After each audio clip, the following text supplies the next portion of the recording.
Welcome back to episode 43 of More Than Words, the show that's just discovered a pharmacy van offering to vaccinate your chimney, a road marking in West Yorkshire that says bus stop, and a Welsh road sign that politely informed passing motorists that the translator was out of the office and could they please send any work by email.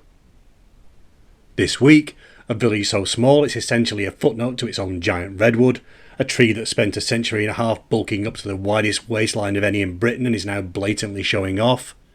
A medieval abbey so comprehensively cannibalised for building materials that parts of Ensham are, in architectural terms, wearing a 1,000-year-old hand-me-down. And a ferry crossing that kept shuttling cars on a wooden punt until 1959, implying someone once looked at a Ford Anglia and thought it was structurally compatible with medieval rope technology. Expect a village that voted 83% against becoming a town, held the line for decades, and then unanimously folded this February. A 13th century bridge still called new, because medieval branding apparently has the lifespan of granite. And an Oxfordshire field that amassed 21,000 tonnes of illegal waste, and briefly threatened to close the A34 in what may be the most British environmental crisis ever attempted. Think Chinese tourists photographing suburban wheelie bins in search of authentic England, meets a Yarnton meadow lottery that ran for centuries on 13 cherry wood balls. Narrated by someone who walked past their old school gates, clocked they were exactly 4 kilometres from the front door, and concluded this was either cosmically meaningful or the least haunted coincidence imaginable. This is episode 43. At Longworth last. Starting with this week's stage stats, the total distance covered now is 2,386.5 kilometres, which is 82.98% of the 2,876 kilometre route, edging towards the 85% mark with a quiet unstoppable momentum of a project that no longer bothers being surprised by anything. All 55.5 kilometres wrapped up in 5 days, which the spreadsheet has logged with the serene satisfaction of something that believes efficiency is the purest form of respect. The time taken in real life was from the 19th to the 23rd of April 2026, and my current position is 5 days ahead of schedule, up 2 from last week and the largest buffer in some time. The goal gradient is doing exactly what the research said it would. The finish line is magnetic. The legs are almost willing. The chimney, presumably, has had its jab.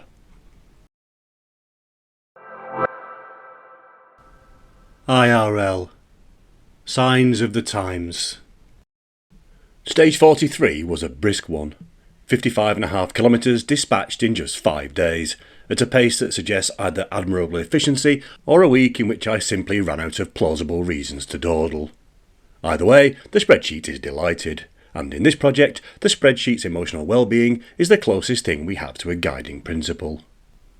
The stage opened with a morning loop of just over 5 miles, a route so familiar it practically walks itself, leaving me free to perform the kind of semi-conscious trudging that passes for exercise before 10 o'clock. It passes my old secondary school, and on this particular morning I noticed, for the first time, that the school gate sits exactly 4 kilometres from my front door. The universe, apparently, has a sense of geometric tidiness, arranging things so that one of my regular walks hits the 4 kilometre mark just as I pass the gates of the institution responsible for my education. Whether this qualifies as spooky is a matter of interpretation. Personally, I'd rank it alongside a buy one get one free offer on oven chips, technically noteworthy, entirely explicable, and not something you'd bother alerting Most Haunted about unless Yvette Fielding was already in the freezer aisle. The rest of the week was a patchwork of short tramps and cross-training. Tuesday golf, Wednesday spin, and then the usual stretch class, which continues to feel like being gently punished for crimes I don't remember committing. The mileage target was comfortably smashed on Thursday thanks to another round of golf and a wander around the local country park with D-Dog, the two activities combining to produce a 14k total and, in an outcome requiring no spreadsheet justification whatsoever, an afternoon snooze of Olympic calibre. It was during one of this week's walks that I encountered the van. A pharmacy delivery vehicle going about its business, its signage cheerfully advertising 3 services: NHS prescription delivery, smoking cessation, and, here it is, Flue Vaccinations. If this doesn't sound particularly noteworthy, then I draw your attention to the fact that the sign writing on the van spelt Flue, F-L-U-E. Let's dwell on this for a moment. The NHS is apparently now offering to vaccinate your chimney. This raises questions. Does the Flue need to book its own appointment? Is there a jab for Victorian brickwork? Can a responsible adult sign the consent form on behalf of a wood burner? And what's the recommended dosage for a semi-detached with a combi boiler? These are the things that NICE should be issuing guidelines on. What elevates this from typo to art installation is that they'd correctly deployed the phrase smoking cessation, which suggests someone involved did know words. And yet the entire quality control chain, the company ordering the signage, the person approving it, the graphics team, the printer, the person sticking it on the van, all looked at FLUE Flue Vaccinations and thought, yes, that seems medically sound. But just when you think British signage can't get any more chaotic, Yorkshire steps forward and says, hold my tea. Bust up. A real road marking in Yorkshire painted in large, confident letters on the tarmac. Someone stood over that with a brush, finished the job, and apparently thought, yes, nailed it. Facebook commenters responded with, this needs to stop, which frankly deserves its own BAFTA. And then there is the undisputed masterpiece of the genre, the Mona Lisa of municipal incompetence. In 2008, Swansea Council needed the Welsh translation of no entry for heavy goods vehicles, residential site only. They emailed their in-house translator. A reply came back in Welsh. Officials, satisfied, had it printed on a large bilingual road sign and installed near an Asda. It stood for some time before Welsh speakers began pointing out that the Welsh portion of the sign did not say anything about heavy goods vehicles. It said, I am not in the office at the moment, send any work to be translated. In the pantheon of public signage disasters, the Swansea sign is the Sistine Chapel. The Flue vaccination van is a charming watercolour. Both, in their own way, are works of art. Stage 43 done, 55.5 kilometres in 5 days. And somewhere out there, a pharmacy van is still doing its rounds, bravely protecting Britain's chimneys from seasonal illness. The nation sleeps easier. Virtual Insanity Stage 43. Shalstone to Longworth. There are stages that arrive with a sense of theatre. A famous skyline, a ferry terminal, a sign saying welcome to somewhere that at least once hosted a regional news crew. And then there are stages like this one, which begins in a village so small it doesn't so much introduce itself as clear its throat quietly and hope you've noticed. This leg starts in the far northeastern corner of Oxfordshire, or more accurately, just over the Buckinghamshire border, before Oxfordshire swoops in like a county that's been waiting in the wings, rehearsing its entrance, and is frankly thrilled to finally get its hands on you. From there, the route threads south and west through a landscape that can't decide whether it's rural, Roman, retail, or just having a bit of an identity wobble. You get Roman roads that refuse to take a hint, market towns with personalities that change depending on which side of the ring road you're standing on, and a designer outlet centre that's somehow become a global pilgrimage site for people who think heritage means discounted handbags in a building with beams. You'll pass through Bicester, a place whose spelling and pronunciation have never once agreed with each other, and Kidlington, which spent decades insisting it was a village before finally admitting in February 2026 that it was in fact a town. It's the administrative equivalent of someone in their 40s finally accepting they need reading glasses. Between these, you'll traverse hamlets so small they appear on maps mainly as emotional support for their neighbours. Blink and you'll miss them. Blink twice and you'll start to wonder if they were ever really there. And eventually you'll reach Longworth, perched on the banks of the Thames, a river that's been gently insisting on its own poetic significance since the mid-19th century and shows no sign of shutting up about it. It's the sort of river that would write its own memoirs if someone gave it a typewriter. It's a stage with literary ghosts, military echoes, one magnificent medieval bridge, one vanished ferry, and more Roman roads than you'd reasonably expect if you only came for the countryside. Lace up accordingly.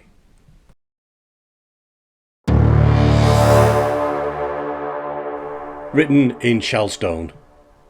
Not sure that one works because it's actually Shalstone. Oh well, never mind. We haul ourselves off the virtual sofa, slip on our virtual trainers, and restart our virtual journey in Shalstone. A place so small it could be virtual itself, or at least vanish behind a moderately sized hedge until everyone forgot it was there and assumed it had merged with the next village out of sheer practicality. To its credit, Shalstone has been here a very long time. Long enough to appear in the Domesday book as Chelderston, which sounds less like a village and more like a medieval antihistamine. But that's Shalstone. Ancient, resolutely plain-spoken, and quietly unimpressed by the passing centuries. The Anglo-Saxon name means farm by a shallow stream, which is exactly the sort of no-nonsense branding you get when your marketing department is a man with a stick pointing at water whilst leaning on a plough. At the centre of things stands the Church of St Edward the Confessor. It was rebuilt in 1862 by Sir George Gilbert Scott, a man who did for Victorian ecclesiastical architecture what IKEA would later do for flat-pack furniture. Turn up everywhere, impose a house style, and leave you with something stern, gothic, and just plausible enough that it might once have required an Allen key and a deep sigh. If your Norman doorway had character, Scott probably filed it down until it behaved. What Shalstone has, above almost any settlement of its size, is a document. Or rather, an entire archive. The Purefoy letters, a remarkable cache of correspondence written between 1735 and 1753 by Elizabeth Purefoy and her son Henry, as they managed their estate and conducted their daily lives with the unself-conscious candour of people who had absolutely no idea they were writing social history. Published in 1973, the letters offer a window onto a world of haggling with London tradespeople, complaining about the price of lace, negotiating the purchase of a harpsichord, and managing the small dramas of rural life with the kind of dry competence that would have made Elizabeth an absolute menace on TripAdvisor. And if you're still unsure what sort of operator she was, her memorial tablet, self-authored naturally, removes all ambiguity. It's less an epitaph and more a performance review she signed off herself, complete with bullet point virtues and a closing flourish that essentially reads, "Outstanding in all areas, exceeds expectations, recommended for immediate promotion to heaven." You don't get that level of polish unless you've handed the stonemason a final draft and told him not to improvise. Shalstone House, where the Purefoys lived and continue to live, is a Georgian rectangle of such determined plainness it feels like the architectural equivalent of someone saying, "No, really, I don't want to make a fuss." What does make a fuss, loudly, and at a frankly show-offy scale, are the giant redwoods planted on the estate in the 1860s, back when Britain had only just discovered California's party tricks. One of them now has the broadest girth of any redwood in the UK, almost 10 metres around, and it shows. This is not a tree, this is a unit. A conifer that's clearly been on a 160-year bulking cycle, slamming down nutrients like a Victorian strongman who's just discovered whey. It doesn't merely stand there, it looms, like it's waiting for someone to ask how many reps it's doing. The house whispers, "Please don't look at me," while the redwood flexes in the background like a botanical gym influencer, quietly bench pressing the horizon. Clock and awe. The road finally commits to Oxfordshire now, depositing us in Finmere, a village whose Old English name translates as pool frequented by woodpeckers, which either proves the Anglo-Saxons were keen naturalists, or that they'd reached the stage of place naming where you just describe whatever's currently heckling you from a branch.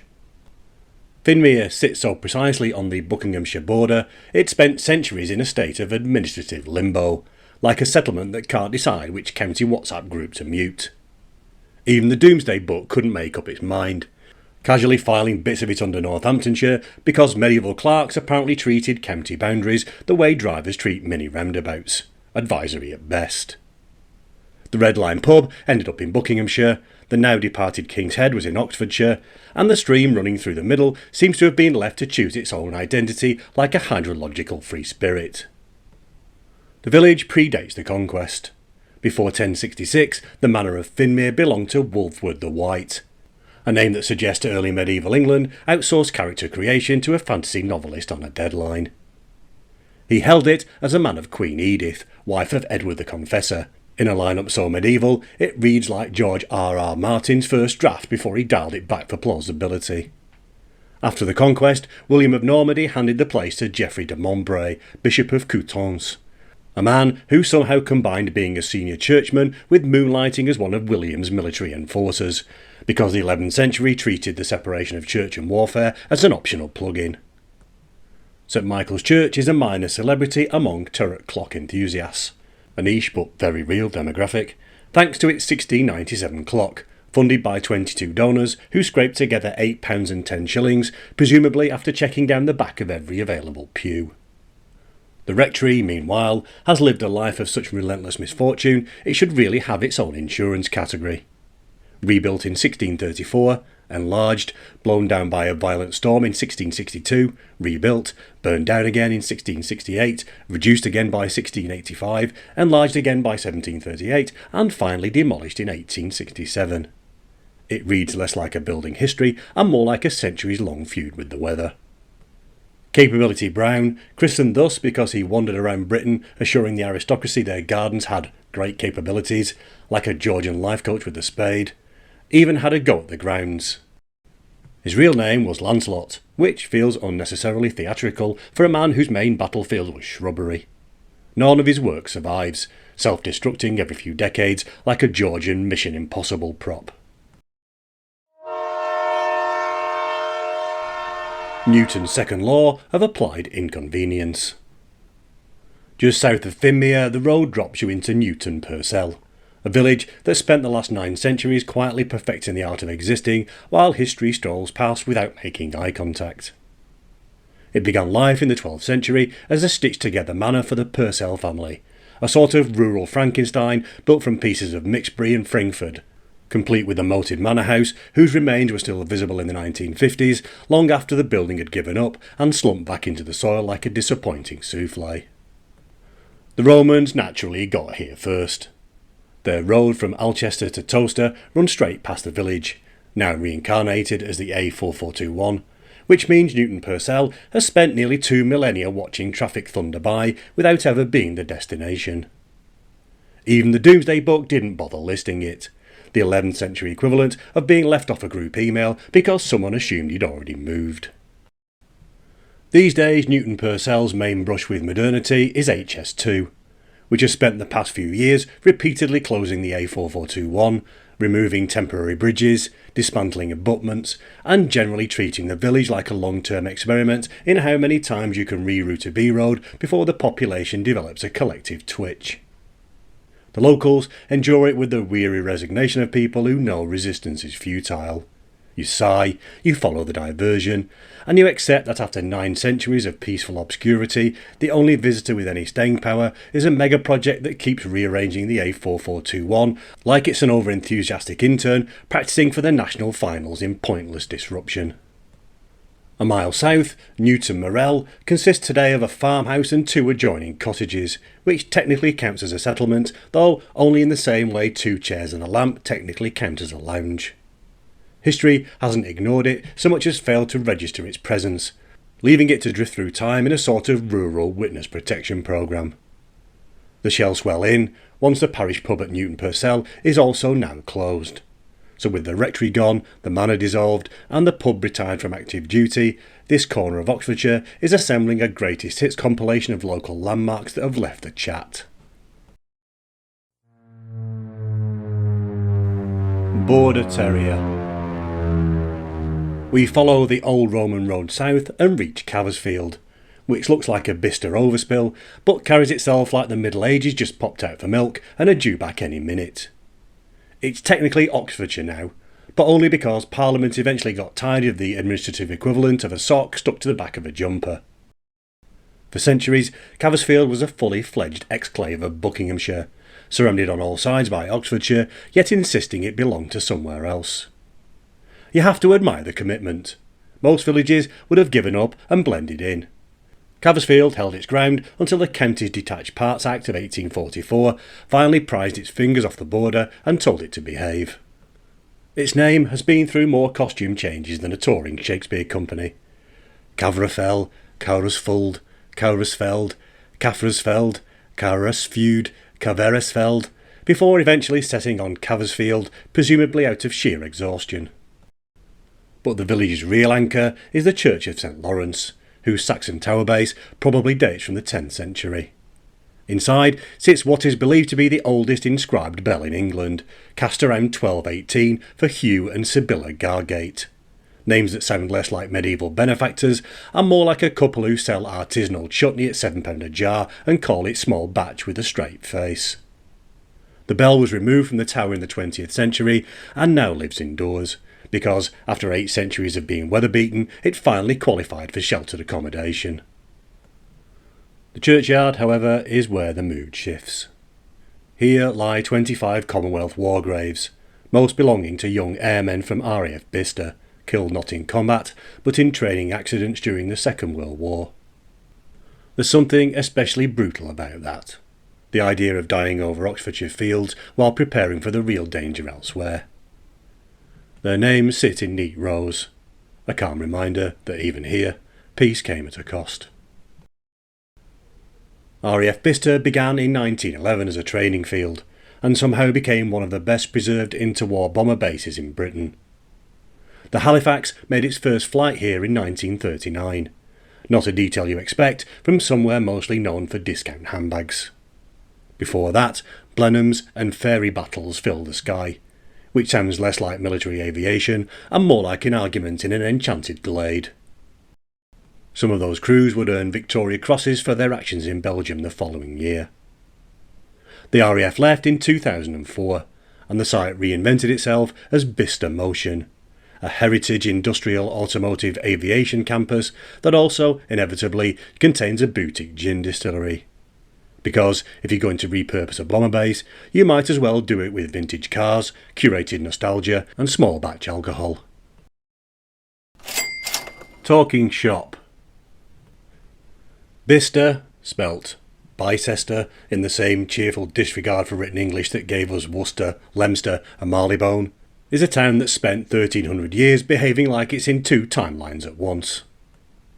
On one hand, it's an Anglo-Saxon settlement founded around 643 AD under the name Cirencester. On the other, it's a place where the train station is named after a shopping centre. It's ancient, modern, expanding, collapsing, reinventing itself, and occasionally being trampled by Danes. It's very Bicester. The name itself has been through more spellings than a Year 7 creative writing class. Cirencestra, Bicestra, Biciter, and historians still can't quite agree what it means. Some argue for Fort of the Warriors, and others 2 forts. Let's just call it Fort Adjacent and move on. By the early medieval period, Bicester had grown into a respectable settlement with an Augustinian priory founded in 1182. Henry VIII shut it down in 1536 with the breezy efficiency of a man clearing his inbox. The town had already been inconvenienced by history long before that. A battle in 873, a Danish raid in 912, the usual. Even by English standards, where most fields come with a complimentary skirmish, Bicester's had a lively time. And then there's Bicester Village, which opened in 1995 and immediately became the gravitational centre of the town's identity. By 2024, it was drawing 6.7 million visitors, making it the second most visited UK destination for Chinese tourists after Buckingham Palace. It also contains the only reduced-price Dior boutique in the world. None of this should make sense, and yet here we are. The whole place is styled like a European village in the theme park sense, charming, curated, and suspiciously free of bins. The station, formerly known as Bicester Town, was renamed Bicester Village in 2015, which must have been a strange day for the actual town. A 1,000-year-old settlement suddenly demoted beneath a 20-year-old retail complex. The station has since won awards as the best small station in Britain. Not bad for something that once looked like a shed literally with ideas above its station. Beyond the shopping pilgrimage route, Bicester still has a handsome medieval centre around Market Square and a weekly market recorded since the 12th century. It also has the MOD's largest ordnance depot, complete with its own internal railway system, a detail that sounds like a joke until you see the tracks. It's the only market town where you can buy some olives, admire a medieval church, and accidentally stand next to something classified. Up the junction. Between Bicester and the next settlement of any real heft lies Wendlebury, a village of roughly 400 souls, depending on who's home and whether the census caught them on a good day. It sits about a half a mile from junction 9 of the M40, close enough that you can hear the motorway if the wind's in the right direction, but far enough that everyone can pretend they can't, like a neighbour you insist you don't hear arguing through the wall. Before the Normans arrived, the manor was held by a Saxon called Asgar, a name that feels one consonant away from full Marvel Cinematic Universe, but sadly comes with fewer magical hammers. After the conquest, William the Conqueror handed it to Geoffrey de Mandeville, and from there it pinballed through the de Bowens, Anne of Gloucester, Edmund Stafford, a sort of aristocratic relay race, before eventually settling into the quieter life of a village that now measures prestige in tractors rather than titles. The main road from Oxford to Bicester was straightened and widened in 1938 to bypass the village to the west, which you can read either as thoughtful planning or mild shade. The Romans also passed through, in the form of the road from Alchester heading south, known in the 13th century as Bugger Stret, which sounds less like a road and more like a medieval complaint about potholes. Wendlebury today remains a place of streams, cottages and the faint hum of the M40, yet somehow it's been granted naming rights over the monstrous tangle of slip roads at Junction 9. This is a settlement of just 421 people, but out on the motorway it's emblazoned across signage like it's annexed half of Oxfordshire and is quietly preparing a NATO application. It takes a village. We leave the A34 at Kidlington, a place that clung to its village identity so hard it voted 83% against becoming a town in 1988, only to shrug in February 2026, population now nudging 14,000, and unanimously decide, fine, we're a town then. This isn't the strangest thing about Kidlington. It's just the one with the freshest timestamp. For the better part of the 20th century, Kidlington cheerfully claimed the title of the largest village in England. And depending on how you measured it, and how flexible you were feeling about the definition of village, the claim wasn't entirely ridiculous. A population of 1,300 in 1901 had swollen to over 13,000 by 2011, helped along by its proximity to Oxford, development along the A4260, and the presence of London Oxford Airport, a name that remains one of the boldest pieces of cartographic fan fiction in modern Britain.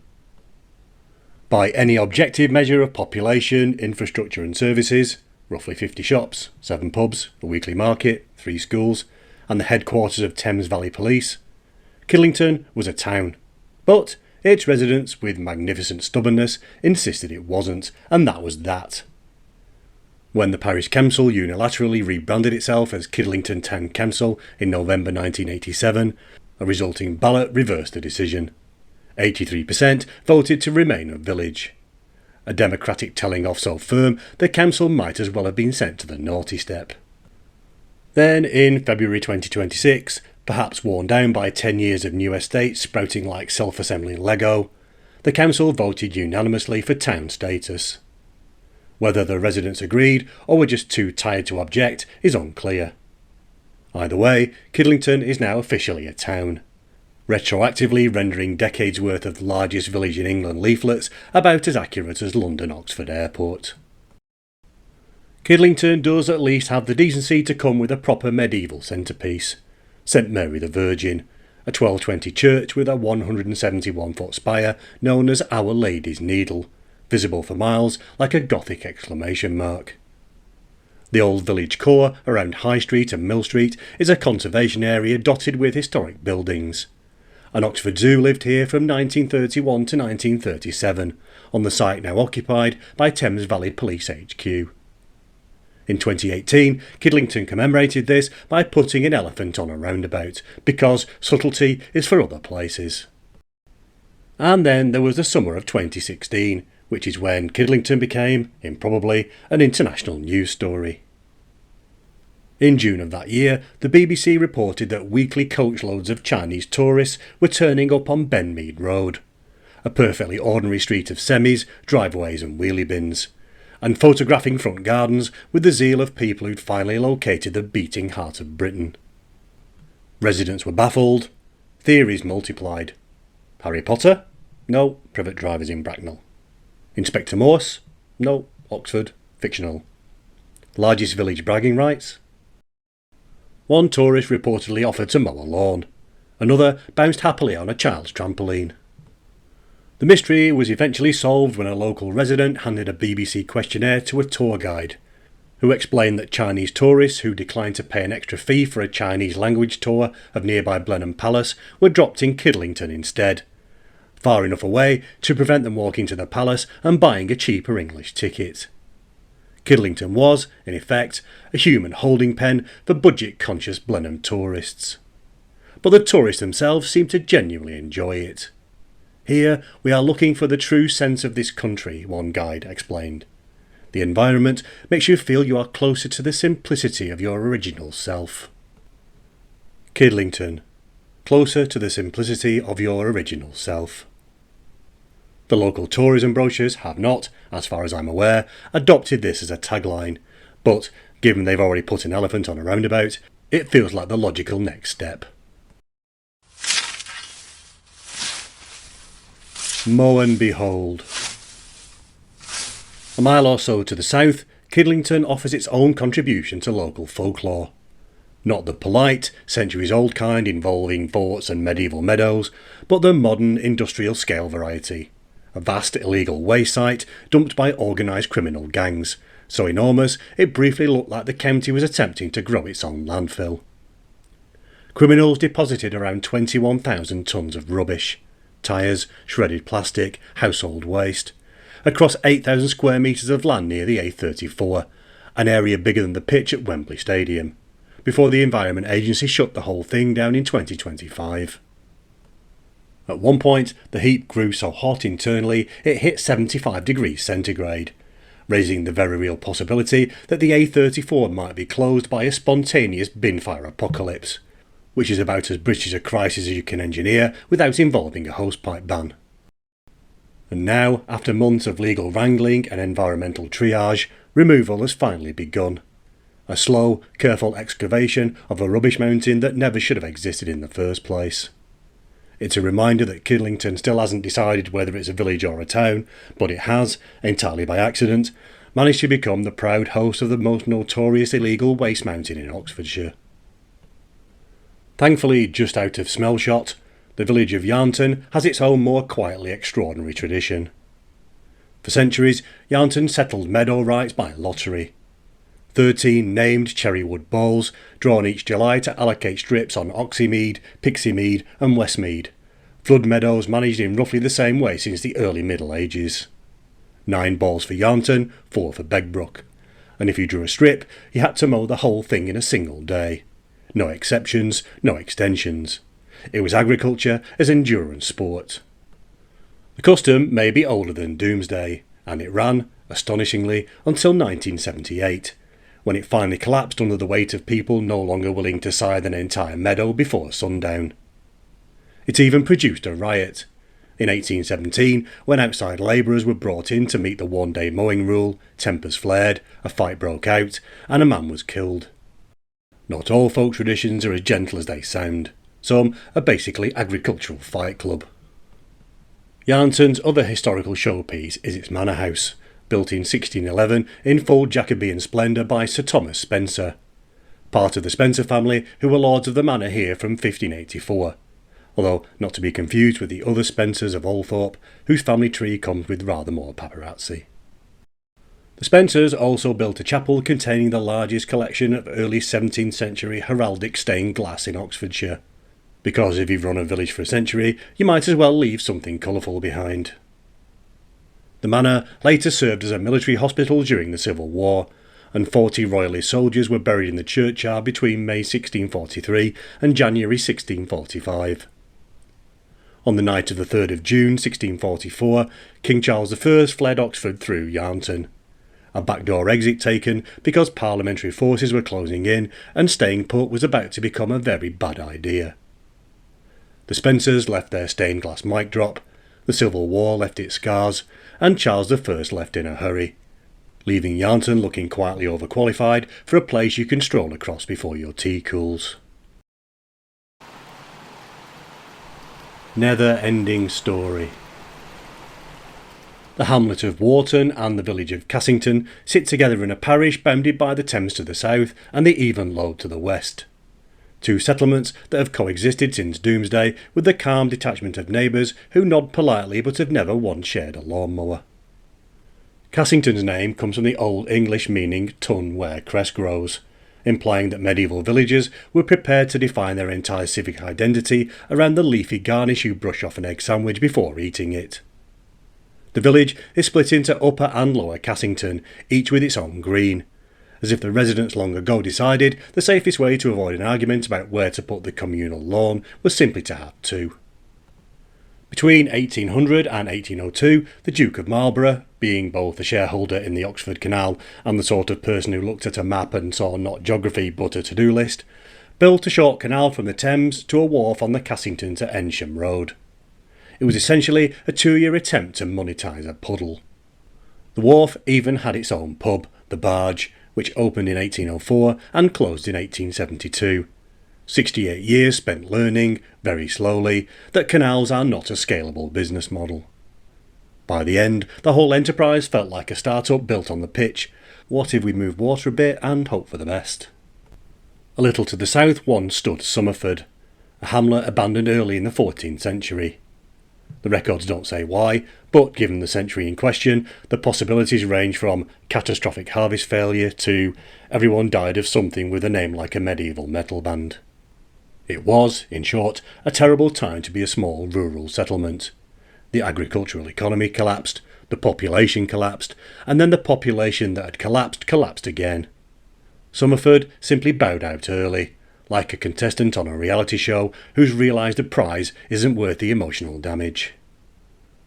Yarnton sits northeast of Cassington, though calling it a place is generous. It's really just a small settlement tucked into the parish, the sort of hamlet you could drive past 3 times before realising it wasn't just an especially confident farm. And just to keep sat-navs in a permanent state of existential doubt, there's more Yarnton up the road. The over and nether expansion pack, complete with an over Yarnton up the slope and a nether Yarnton down it. A long-running arrangement that only ended in 1932 when the parish authorities clearly decided enough was enough. These directional labels weren't metaphors or poetic flourishes. They were literal descriptions slapped onto settlements by people who had neither the time nor the imagination for anything more elaborate. Over meant higher up the hill. Nether meant lower down the hill. And upper and lower were the later upgrades for anyone who found the originals too conceptually demanding. Sometimes the split was about altitude, sometimes about who was upstream, and occasionally about which medieval landlord had claimed which patch of mud. But the underlying logic never changed. 1 bit's up, 1 bit's down, stop asking questions. It's the naming equivalent of labelling 2 folders stuff and more stuff and calling it a filing system. Abbey days. Ensham is one of those places that spent a millennium quietly minding its own business while accidentally shaping half of Oxfordshire. It sits on a gravel terrace above the Thames, the Bronze Age equivalent of choosing the table near the window, and people have been settling here since at least 3000 BCE, presumably because it was dry, defensible, and close enough to the river to trade, but not close enough to drown. Bronze Age risk management was simple. Can we live here without dying immediately? If yes, congratulations, you founded a community. It only really enters the historical record in 1005, when Athelmar, Earl of Cornwall, founded a Benedictine abbey here, the medieval equivalent of dropping a cathedral-sized pin on the map. Its first abbot was Alfric, an Anglo-Saxon scholar who specialised in turning impenetrable Latin into something monks could read without weeping. Appointing him was a medieval version of hiring a celebrity academic to run your startup. Instant prestige, terrifying hospitality bills. The abbey thrived. It owned land across Oxfordshire, ran a Sunday market from around 1150 under licence from King Stephen, and operated a wharf on the Thames by 1302, shipping hay, straw, malt, grain, timber, and, according to tradition, a suspiciously large amount of the stone used to build the Oxford colleges. Ensham was, in short, the medieval logistical hub you never knew you needed. Amazon Prime if every parcel came with a blessing, a sermon, and a delivery estimate expressed as "before Michaelmas, God willing." Then Henry VIII arrived with his trademark combination of religious reform and property acquisition. The abbey was surrendered to the crown in December 1538, and what followed was not so much demolition as community-led recycling. Villagers quietly held themselves to the stones for houses, barns and walls. This means that parts of Ensham are, in a technically accurate sense, built out of a 1,000-year-old monastery, which is the sort of architectural flex most villages can only dream of. Its link to the Thames comes via Swinford Bridge, built in 1769. John Wesley, the tireless Methodist campaigner who spent decades thundering across Britain on horseback with the confidence of a man who assumed rivers would simply get out of his way, nearly drowned at the ford, a close call that instantly upgraded "maybe we need a bridge" to "build one immediately before he tries that again." The bridge still charges a toll for motor vehicles, making it one of only 2 toll bridges left on the Thames, and a reliable source of mild outrage for drivers who discover, every single time, that the 18th century is still in effect and would like 5p please. And in the background, the Ensham Museum, opened in 2025 after only 1,000 years of build-up, continues the heroic work of explaining 5,000 years of local history to visitors who mostly came in to get out of the rain. Meanwhile, Ensham is quietly becoming a healthy ageing hub, which is a polite way of saying the village is full of people who know exactly how many steps it is to the co-op and can tell you which pavements have the best grip in winter. The French Connection. Bablock Hythe sounds like a clerk in a Dickens novel, but it does in fact sit about 5 miles west of Oxford, and its main historical achievement was a ferry first mentioned in 1279. An era when transport infrastructure meant "hope you've updated your will." It ran as a hand-propelled cable punt, which sounds quaint until you realise the rope sometimes hung 2 feet above the water, turning the crossing into a sort of medieval decapitation hazard for unsuspecting boaters. Amazingly, it carried cars until 1959, which means someone once looked at a wooden punt on a chain and thought, "Yes, that seems structurally compatible with my Ford Anglia." Attempts to revive it limped on into the 2000s. In 2007, the punt was still beached after a flood, waiting for £9,000 of repairs that never arrived, like a watery Kickstarter that didn't hit its target. A caravan park arrived in the 1920s, when the landlord of the old Checkers Inn bought 10 retired railway coaches, stuck them on bricks and called it a holiday camp. Perfect for anyone who wanted to experience the joy of rail travel with all of the rain but none of the movement. The Council for the Protection of Rural England immediately declared it grotesque, which is exactly the sort of thing the CPRE was invented to say, a sort of national tutting service with charitable status. Just to the south, Northmoor is low-lying, meadow-heavy, and has the pragmatic outlook of a village that keeps its valuables on shelves for a reason. Its big medieval plot twist came in 1059, when Edward the Confessor granted land here to Saint-Denis Abbey in Paris, meaning this tiny Oxfordshire parish spent centuries as a sort of Franco-English ecclesiastical franchise. Not that anyone here was speaking French, they were too busy farming, praying and trying not to drown. But on parchment, at least, Northmoor was spiritually answerable to a monastery best known as the burial place of French kings. Which is a bit like discovering your quiet village supermarket is technically a branch of the Louvre gift shop.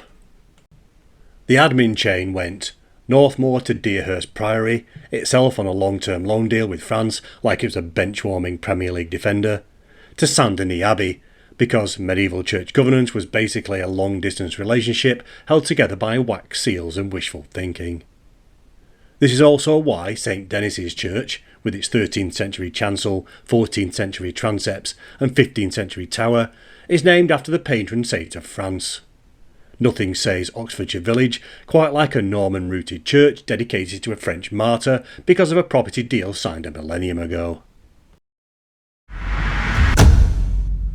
Mason Jarred. Our penultimate rest stop is Newbridge, the sort of place that proves irony ages better than stone. It's a 13th century bridge still called new, carrying the A415 over the Thames near the point where it meets the River Windrush, and somehow still doing the job despite it being designed for monks, horses and the occasional sheep with ambition. It's either the oldest or second oldest bridge on the Thames, depending on how strongly you feel about Radcott Bridge, War of the Roses era repairs and the 1787 river reroute. A debate with far more passionate subscribers than any sane person would predict. Built by Deerhurst Priory's Benedictine monks on the orders of King John, the bridge was the youngest of the trio, which is how it ended up with a name that's been trolling Oxfordshire for 8 centuries. Made of Tainton stone, equipped with 12 arches, and now governed by traffic lights and an 18-ton ANPR enforced weight limit. ANPR is automatic number plate recognition, by the way, the thing that finds you for drifting into a bus lane or watches you drive over a 13th century bridge and decides whether your lorry is too fat for medieval engineering. According to a 1996 survey, one of the arches is only capable of supporting itself. A reminder that even medieval masonry sometimes needs to focus on its own well-being. At either end sit the Rose Revived and the Maybush, 2 pubs that have watched everything from the 1644 Battle of Newbridge to the rise of the caravan holiday. The armies came and went, the monarchy rose and fell, the bridge, as usual, didn't care. Finally we reached Longworth, one of those villages that looks peaceful enough from a distance, but once you start listing what's happened here, you realise it's been quietly hoarding plot lines like a novelist with a filing problem. It sits on slightly elevated ground above the Thames in the Vale of White Horse, which is the sort of landscape that specialises in understatement. Until 1974, Longworth wasn't part of Oxfordshire at all. It was a Berkshire outpost until the boundary changes yanked it across. So yes, this village has changed counties more recently than some people have managed to change their broadband provider, which tells you everything about both local government and British customer inertia. It was the 1825 birthplace of R.D. Blackmore. His mother died of typhus a few months after he arrived, a tragedy that left him with the kind of childhood that Victorian novelists apparently needed to get any work done. He grew up to write 15 novels, of which Lorna Doone, 1869, became the one everyone knows but very few people have actually read, the literary equivalent of a gym membership. Modern Longworth is, on the surface, as quiet as it's ever been. The sort of village where the biggest disturbance is a leaf blower being operated with the zeal of someone trying to exile autumn.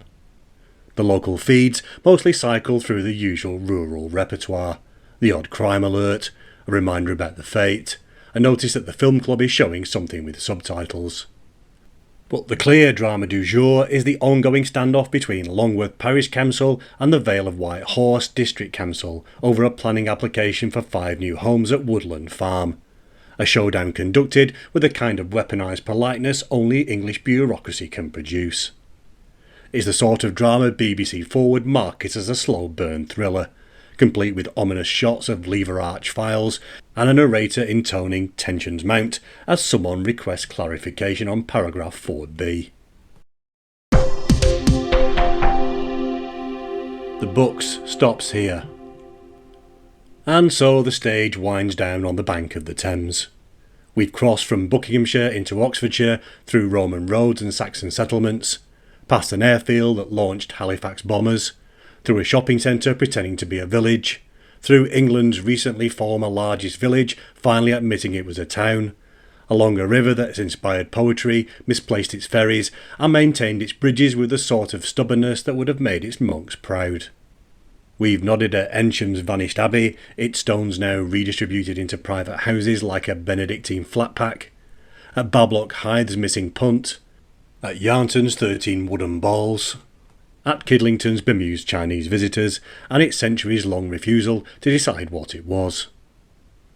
Next, we slide southwest through Oxfordshire and into Wiltshire, a county that specialises in pork pies, military acronyms and villages that sound like they were invented for a BBC sitcom. We also take what appears to be a heroic swerve to New Zealand. No spoilers, but pack for disappointment. Thanks for listening and see you next time.